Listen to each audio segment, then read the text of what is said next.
그럼 우리가 이제 좀 주제 약간 바꿔보도록 하겠습니다. 이게 사실 이렇게 해서 이게 끝나면 정말 아름답거든요. 이랬던 시절이 있었으나 지금은 없다. 과거에 이랬다. 이러면 참 좋은데 최근에 이제 이 미얀마 문제가 가장 대표적이기도 하고 꼭 그 문제만이 아니라 계속 이런 음모, 성공은 못하더라도 이런 어떤 움직임이 범세계적으로 있는 건 사실이잖아요. 그렇죠? 그래서 좀 그러면 현대 사회에서 나타나는 이 어떤 쿠데타의 새로운 양상 이런 것들은 좀 어떤 것들이 있는지에 대해서 또 한번 짚어보면 좋을 것 같은데 선생님 어떤 것들이 있나요? 이제 군부 쿠데타의 가능성은 사실상 없다고 봐도 됩니다. 네. 군인들의 직업 윤리 의식도 상당히 높아져서 단순하게 위에서 명령한다고 무조건 복종하는 기계도 아니고 그렇죠. 어느 정도는 그 명령이 합헌적인지 아닌지도 구분할 줄 아는 정도로 성장했다고 저는 생각을 합니다. 그리고 우리 사회가 그런 어떤 폭력적인 사회 변동을 용인할 만큼 아직 못 살거나 변화를 바라는 것도 아니고 그런 의미에서는 안정적인데 그러나 또 같은 시기에 우리가 지금 목격하고 있듯이 정보기술은 엄청나게 발전을 하고 있기 때문에 이런 정보기술의 발전 속도를 따라잡지 못하는 정치에 대한 불만, 불신 이런 것들이 있습니다. 특히 민주주의의 가치에 대한 확신이 점점 낮아지고 있는 것이 전 세계적 현상입니다. 민주주의가 밥 먹여주냐. 가난한 나라에서는 이제 그런 식으로 표출이 되는 것이고 선진국에서는 민주주의는 시끄럽기만 하고 비용만 많이 들고 효율적이지 않다. 그런 식의 효율성이 가장 중요한 가치라고 믿고 그것이 정말 효율적인지는 한번 따져봐야 되지만 점점점 민주주의를 불신하게 될 때 전 세계적으로 포퓰리즘이라고 하는 현상이 등장을 합니다. 그래서 사실 트럼프 대통령의 당선과 만약에 물러나는 과정을 보면 체제에 대한 불만, 민주주의에 대한 불만, 정치에 대한 불신을 최대한 자기의 사적인 권력 욕구를 충족시키는데 이용했죠. 하지만 단적으로 얘기하면 예를 들면 가짜뉴스, 확증 편향, 그로 인한 특정 집단에 전혀 맥락 없는 시위 집회 이런 것들도 일종의 그런 징후, 포퓰리즘한 징후라고 볼 수도 있는 거죠, 선생님. 그렇죠? 그런 식의 다원화와 발전이 사람들을 오히려 회의주의에 빠지게 만들고 각자 믿고 싶은 대로 믿게 만들고 그러면서 동시에 매우 갈등 조장적이고 분열적으로 만드는 것 또한 사실입니다. 그렇기 때문에 과거와 같이 누군가가 정권을 탈취하는 방식의 쿠데타가 아니라 합법적 정부를 무기력하게 만드는 방식의 이른바 쿠데타라고 부를 수 있는 어떤 정치 무력화 현상 이런 것들이 쉽게 벌어질 수 있는 어떤 취약한 상황에 놓여 있는 것 같습니다. 선생님은 어떻게 보세요? 최근에 어떤 이 뭐라 하죠? 쿠데타 이후의 쿠데타?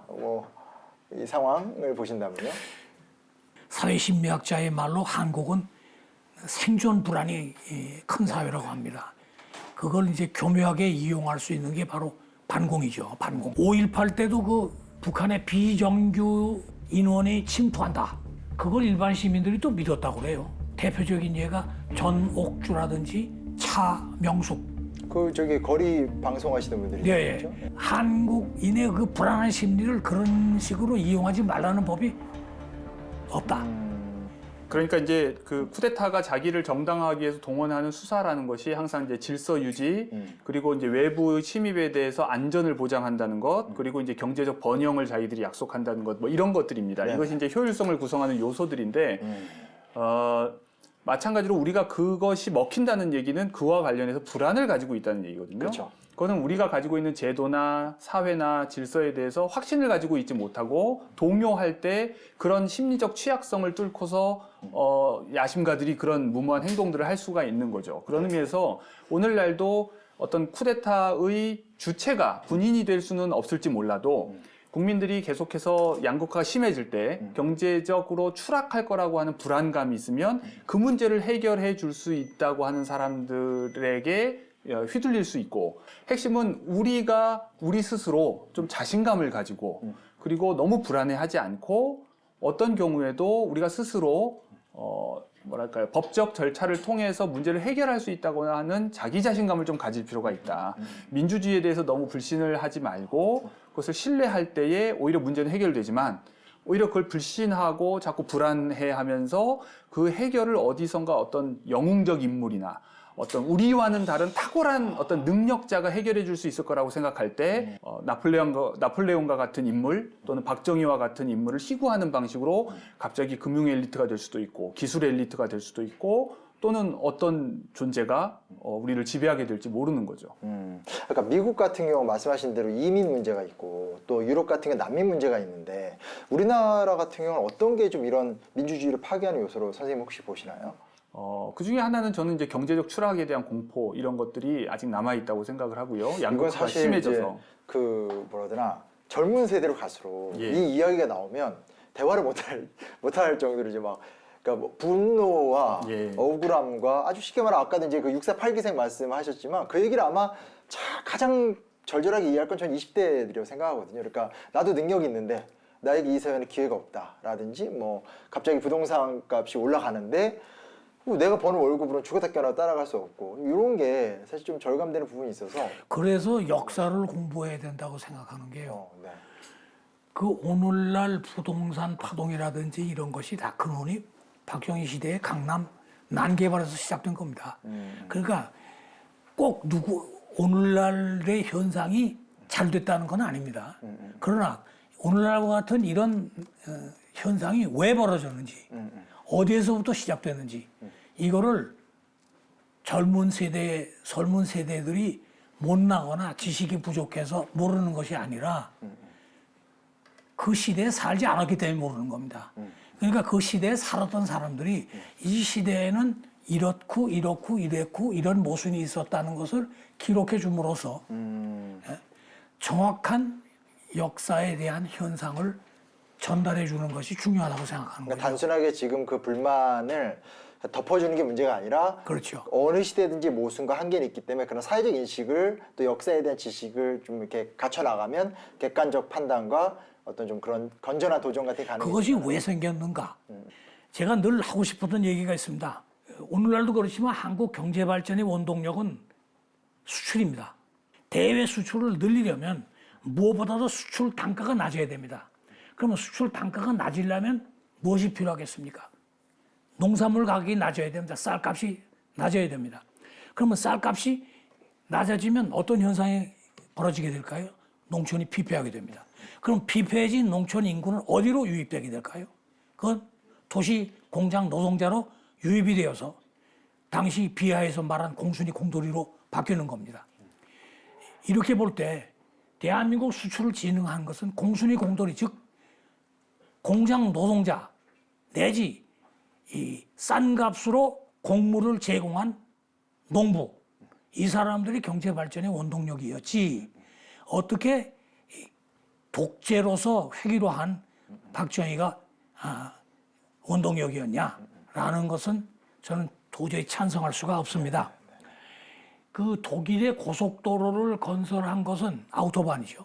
히틀러입니다. 파시스트의 원조인 무소리니도 초기에 엄청난 경제 발전을 일으켰습니다.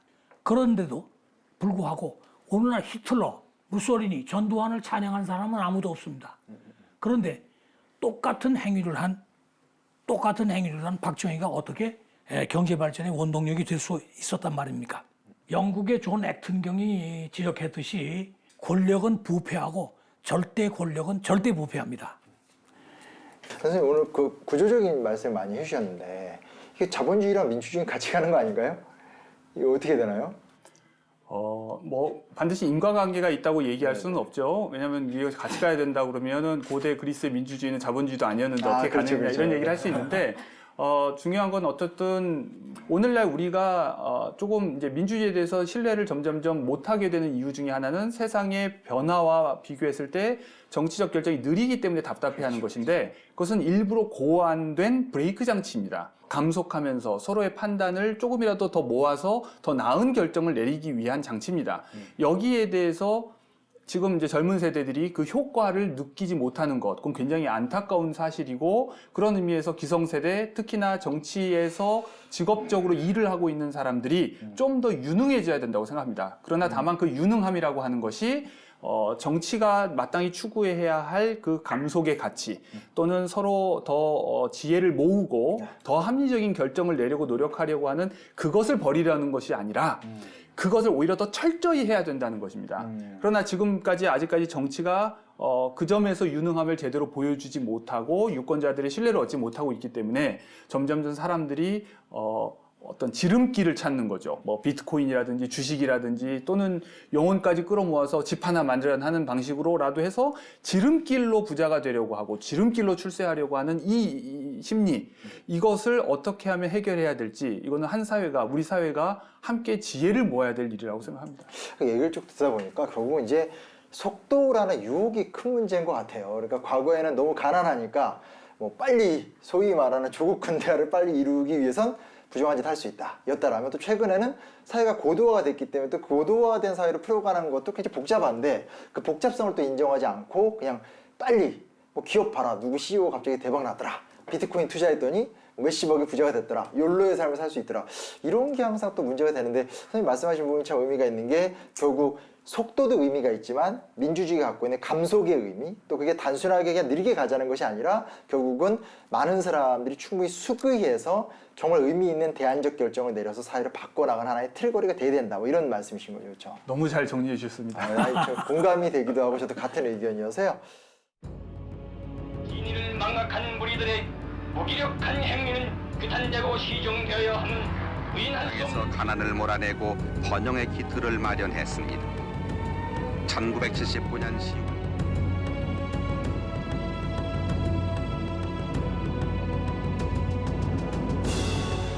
함께할 수 있으며 풍요롭고 인간다운 생활 부인과 함께 입장해 만장의 박수를 받았습니다.